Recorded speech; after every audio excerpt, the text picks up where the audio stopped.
Testing. Levels look pretty good. And I sent you a couple files through Skype.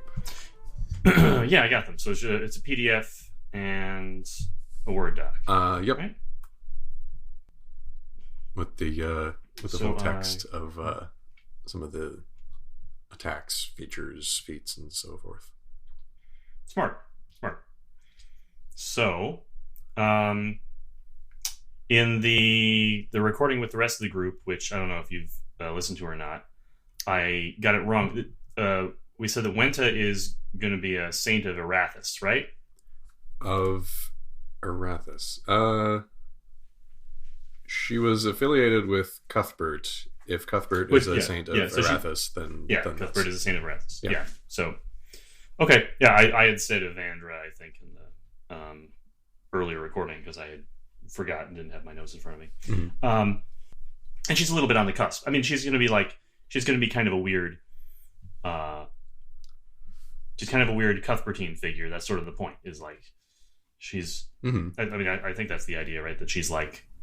I was figuring she kind of started out actually maybe affiliated with one of the older gods, doing sort of, low level pagan magic.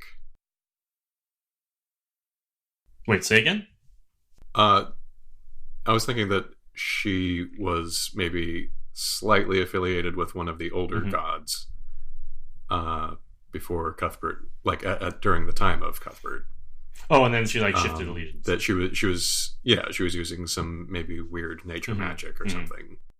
Yeah, so maybe she was a follower of probably Sehanine if she's into Sehanine is the forest goddess, so among other things. So if it's kind of generic druidy nature magic, then it's probably Sehanine. Could be, yeah. Okay, so I'm just looking at you got stand out here. So Balmo, talk to me about how you view Balmo in relationship to is it just the Order of Wenta, or do they have a different name? I guess it would be the Order of Wenta, since the site, the hostel or what have you that he works at is built on her holy site. It may not be that far reaching of an order, really. Although the Western Wind, this inn turned monastery, has probably gained a little bit of renown as a place you can rest on your way to somewhere else. Yeah, I think it makes sense that and is desirable to have the Western Wind be a notable location. I think we said it was sort of like on the outskirts of the city of Greyhawk, right? Originally it wouldn't have been in Greyhawk, but the city eventually grew to at least be very close to it, if not actually encompass it. Yeah. I think that makes sense. What I'm thinking for the Order is that it's real small. This is a very obscure sect. Wenta is probably a very obscure figure, and that. So the Brotherhood is maybe only about 20 or 30 people at any one time.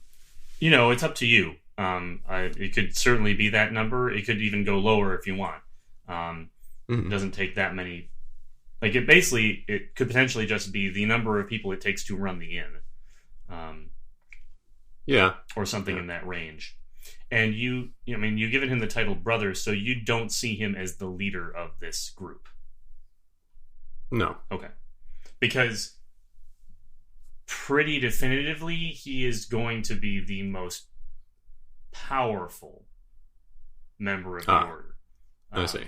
But I think I like that. I like the energy of the PC who definitely.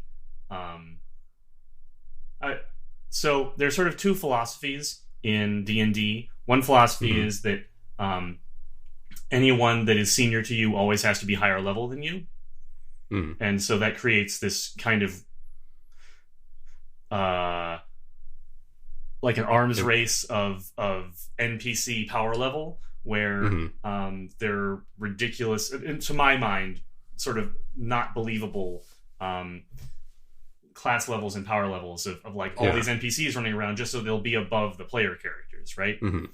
So if you ran out and killed 5 orcs on your weekend, your boss would have to run out and kill 7 orcs. That's a good point, actually, about staying ahead. I wasn't even thinking about that. Because Balmo is gonna be running around the world a little bit. Mm-hmm. I figure he's been on adventures probably individually with each of the characters, but maybe not all together as a team. Mm-hmm. There definitely, I think, there's space in the background for that. That definitely makes a lot of sense. Anyway, the competing design philosophy, which is the one that I adhere to, or like sort of how the game world is constructed philosophy, is that there's no relationship between power and authority in the real world and character level. There could be. You could leverage the fact that you can do cool stuff because you're a high level character into power and authority, but there's no particular need or reason why that's automatic. Just as like the best athletes aren't naturally the most successful politicians or business people, and vice versa. You just succeed in one area. That doesn't necessarily mean you can leverage that into success in all areas. And there's an idea in I think of this idea as coming from Dungeon World, that even if there are other people who do things that are sort of like what a PC does, like there are other people who use magic in the setting, there isn't. Sometimes it's described as being like there's exactly one wizard and you're the only wizard in the universe, or at least there are a real shortage of actual wizards. There are like some people who know some magic, but like there's like a really, really, really small number of actual wizards. Rather than, again, certainly there's no schools. Or if there's a school, it's for learning to do like some rote magic stuff. You know, it's like the difference between, like a remedial high school and a postgraduate, like, you know, working at CERN or something. You know, you're playing at a different level than most other people are. Anyways, that's the attitude that I like to take, which is that the PCs are actually special. Not necessarily special in a way that does anything other than get them in a lot of trouble, but actually special. So my thinking here is that all the religious orders in the Flaneus, all the religious orders in the setting, they're not mostly made up of clerics and other divine spellcasters. They're mostly made up of people. Just holy people. Holy people. And then every once in a while, one of them, seemingly randomly, gets, chosen by their divinity for a special relationship that includes spells. And that probably doesn't go over super well with one's supervisor. Right. Or at least it's a complicating factor, right? And this kind of mirrors, the way that things work in the real world, which is that the people who advance in any religious structure aren't always the people who have the deepest sort of spiritual... They can. It's not an impediment. They don't necessarily have the deepest spiritual connection to whatever it is that they're connected to. The people who have like the really transcendent mystical experiences, sometimes they're off, just doing their thing kind of separate from the hierarchy, while the people who advance are the people who are good at playing politics and doing their jobs. I mean, it's not... I'm not trying to minimize it. So that's the way that I see things, if you're all right with that. That Brother Balmo is this anomaly in a very small, obscure order. And we can talk about what kind of relationship to have to his... I guess it would be an abbot, right? This is technically a monastery, isn't it? Sure. Yeah. So his abbot. Yeah, I figure his the structure is not necessarily designed to accommodate one of these special holy people, one of these standouts, or at the very least they're not used to it. They're a small enough monastery that they haven't really encountered it before, so they're going to keep to the same structure that the Father Abbot here, who I guess I'll have to come up with a name for, hasn't stepped down in favor of Balmo. He'd probably encourage Balmo, if anything, to go out into the world and do some cool stuff in the name of Wenta.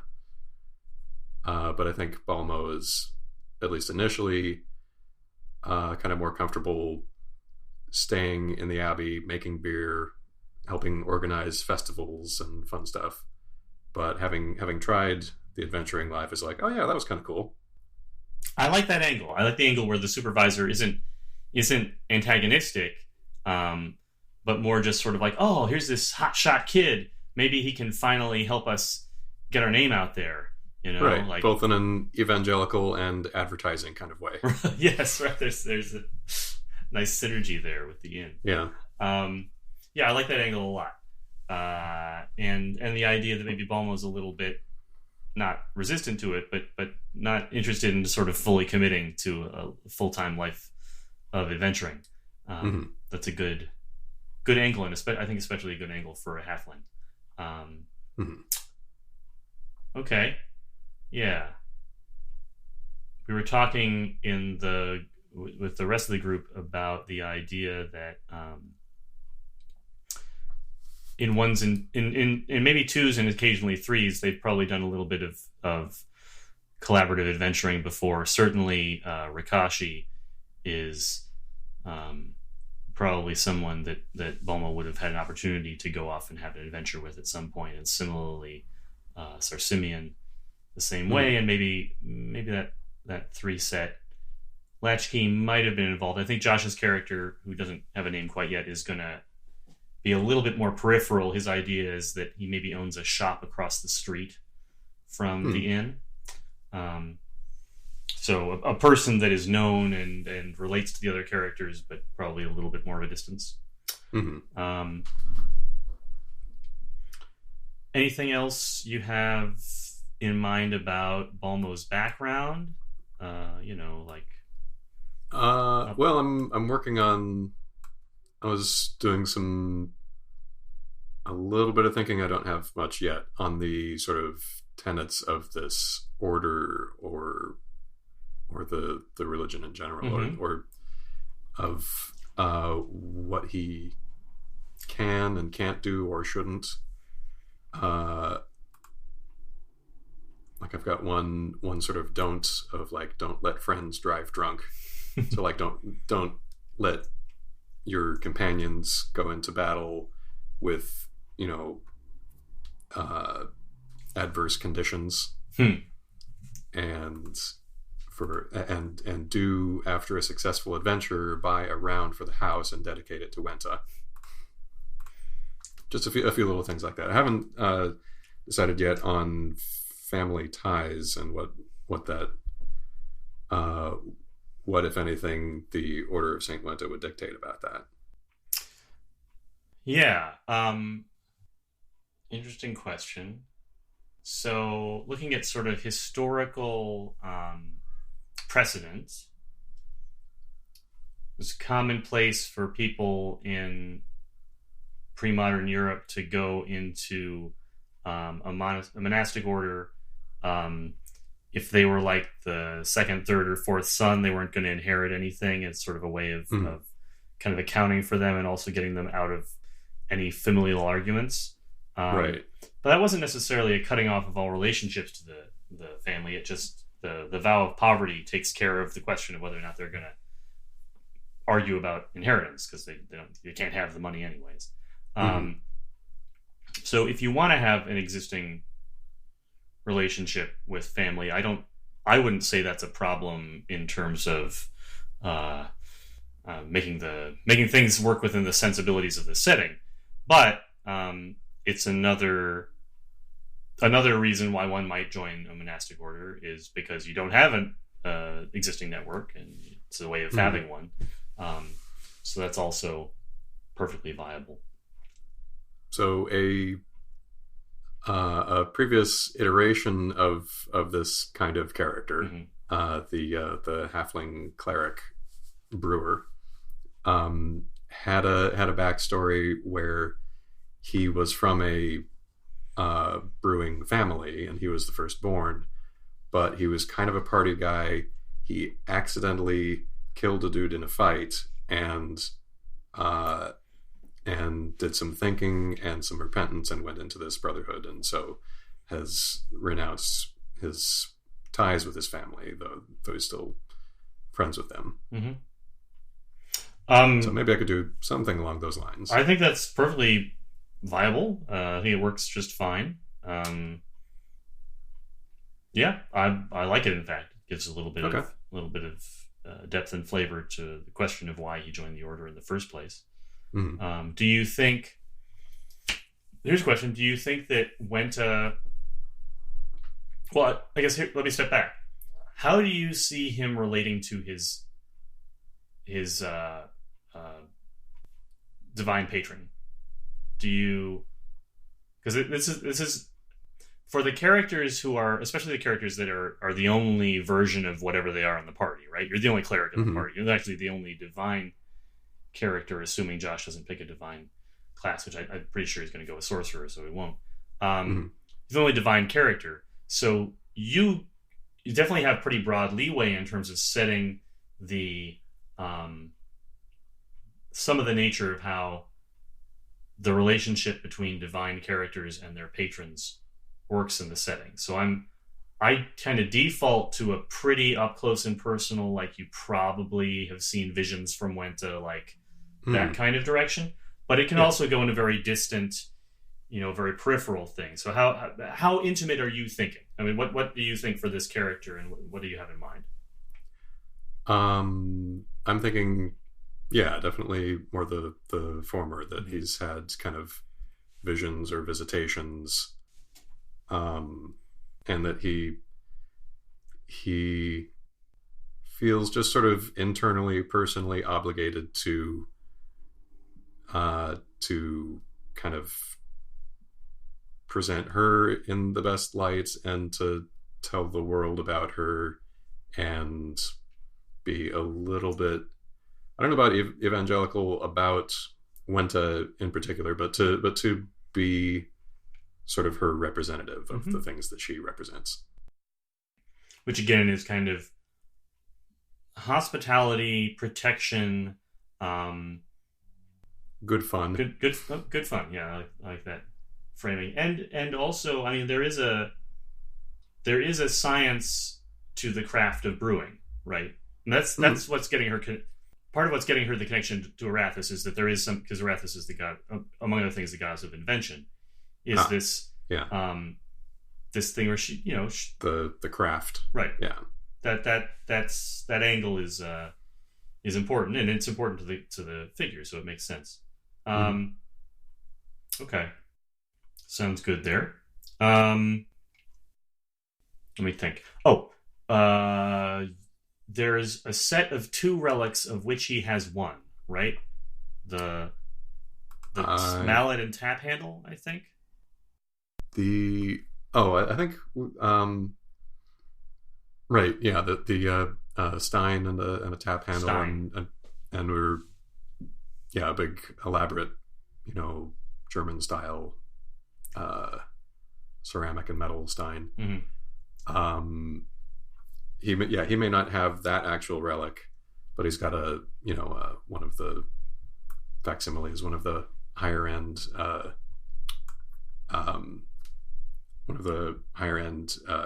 merch items. Oh, but is it meant to be magical? I wasn't thinking that it's specific, like that it has a magical quality other than being his holy symbol through which he casts divine spells or channels divine energy. Gotcha. That's fine. That's now I get it. So he has like a tankard that he uses as holy symbol, which I love. I'm into that. And then also what is his weapon? He has a mace or something? The tap handle I think was we were gonna stat it as a mace. Oh, okay. Now I understand. So the tap handle he does have, and that is an artifact. That is a relic. Yeah, that's what I was thinking. Gotcha. Now I'm clear. Okay, so and did we talk about the tankard being missing? The original tankard being missing? We didn't. Okay, but cool. That's intriguing. Yeah. So I want to put that out there that it's a 2-piece set. and the other piece has been missing for generations. Okay, I'm down.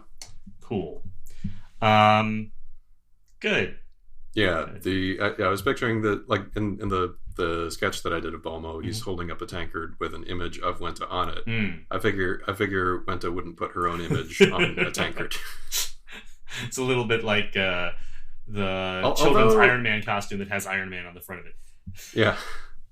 Although really, like, reliquaries, pieces of Saint's bones had, like, they would put them in things that had pictures of the saint and the circumstances of their death on it. Although, yeah, no, this is probably just one of the higher end pieces of merch at the Abbey. Cool. From the gift shop. All right. And did we establish, is Wenta a halfling or a human? Halfling. Okay. Cool. Do you think that the order is all halflings, or do you think it's a mix? Let's say primarily halfling. Okay.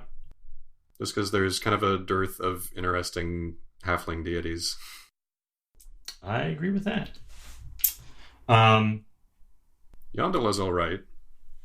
Yeah, do you know, or Yondala, right? Yeah, that's how I've been. I'm not sure what which syllable gets the emphasis, but yeah. I was saying Yolanda. No, I miss it. Yeah, I get. We're in agreement. Yondala. Do you know that there's an entire? I didn't realize this until I was doing some research for the game, but there's an entire like dark Yondala thing. Oh, I didn't know about that. Yeah. Do I have that sheet open? Yeah. Let's find. I had the old what is it? Second edition book of gnomes and halflings, which covers kind of an extended halfling pantheon in, I'm not sure what setting it was. Yeah, so Yondala has like a dark aspect called Dalathon. This is canonical. Whoa. And she's like the dark, menacing version of Yondala. She's not evil exactly, just her approach is completely different. So Yondala is like good in a reassuring and like happy and kind way, and Dalathon basically punishes evildoers. Interesting. Yeah. That's a little more hardcore than I think Balmo would be interested in. Yeah, it's more well, I don't know. It's more an Avenger class. yeah, kind of a thing. Dalathon would make a good patron for an Avenger. I agree. Okay. We talked some before about the custom channel divinity ability that you're taking in order to represent Wenta, which I think is great. I like it. I like the angle. What was it? Oh yeah. Wenta's refreshment. Yes. Any one target, you or an ally in range 5, renews their second wind. Yeah. And definitely then good. The other one was, it was called Malediction of Doom, but I made it Malediction of Foam. Blast 5, all enemies in the blast take a -1 penalty to attack rolls and saving throws until the end of your next turn, and are pushed 1 square. So I figure he pops open the lid on his tankard and blows some foam off it. It's definitely fun. I like it. I anticipate some fun beer related stunts from Brother Balmo here. Yeah, cool. Anything else in terms of prior relationships or experiences that you want to get squared away? I don't have anything. I don't have anything on my mind on that, but I'll do some more thinking as we get closer to the game time, and I'll share it with the group and everything. Sounds good. I just notice that you've taken several more of the healing, two more of the healing abilities, Yeah. which is great. Fine Yeah. choices. So this may have been the only. I tried to make this very clear when in writing the components that I wrote for this game, but I don't think I did a good job of it with these specific healing abilities. The intent that they stack. So Right. when you The use your additional healing, effects of when you heal somebody, all these healing things take place. right. So now Yeah. when you give somebody the opportunity to spend a healing surge, they get all three effects, rather than you having to choose between which one to give them. Yeah. And I think one of I can't remember. It's been a little while since I looked at them, but was one of them like? Does it extend to other targets? Was that one of the ones that I maybe took? No, it doesn't look like it. There is at least one that does have a sort of a splash benefit that doesn't just affect the target. But that's not one of the ones you chose. The ones you chose are both very good. So okay, yeah, I liked that stacking bonus effects, so that I have to do less choosing when I decide to do an action. Yeah, I wanted to focus on the idea that the characters should get. There is still some space for growth by increasing options because there's still more growth in options. But I wanted to make it clear, like the characters get better over time. They don't just get more options of what to do. They get specifically better at the things that they're already good at doing. Yeah, and I like the idea that Balmo is more interested in kind of specializing. Great. Well, I think that's all the things I had to cover. And I didn't seem to mark on my sheet the languages, although I really liked the notes on the supernal, the divine language. If I can't remember how many languages I get, but I would like to add that one if I can. Yes. So a base character without like the polyglot feat or any other special advantages that give extra languages gets basically you get common +1. Okay. And if you were an elf or a dwarf, you might kind of have to take dwarven or elven in that slot. But halflings don't have their own language and specifically do just speak common in the Flaneus. So you've got a free slot to work with, and cool. I think Supernal is a good match for the character. It's a very useful effect for clerics and cleric types in specific because it allows you to give commands to people no matter what their language is. So and to possibly prevent combat. As fun as combat is, I think it's probably at least Balmo's first tactic to try to avoid it if it's feasible. And that's legit. I see the sort of the strength of a group of adventurers. Their strength comes from their facility with combat, right? Their ability to kick monster butt is part of why they have the cachet that they do in the world. But that doesn't necessarily mean that it needs to be what they go around doing all the time. It's more just like the theoretical possibility that hangs in the air. I'm perfectly comfortable with a game where we don't do any head cracking as long as something interesting is going on. So, yeah, the D&D game that I was running with Shelley and some other people tended very much toward let's try to avoid this. One of the characters was a chef cleric and was always just making food that these wandering hungry monsters were way more interested in than something that would put up a fight. That's pretty good. Good. Yeah. There's been a precedent, I think, going all the way back to, I think there was something about this in 2nd edition, actually, that if you overcome the monster, you get the XP for it. Doesn't matter how you do it. You don't have to kill it to get the XP. It's not like you cut it open and the XP falls out. Yeah. You make the monster no longer a threat. Yeah.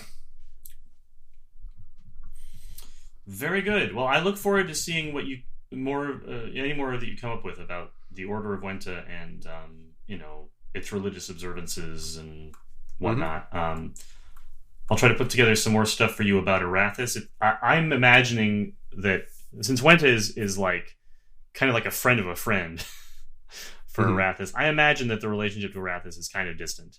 Even the relationship to the Order of Cuthbert is probably kind of distant because they tend to be more. Yeah, they're not a carousing bunch. They're much more serious. Yeah, there's probably a good section of Cuthbertines who don't recognize Wenta as a official order.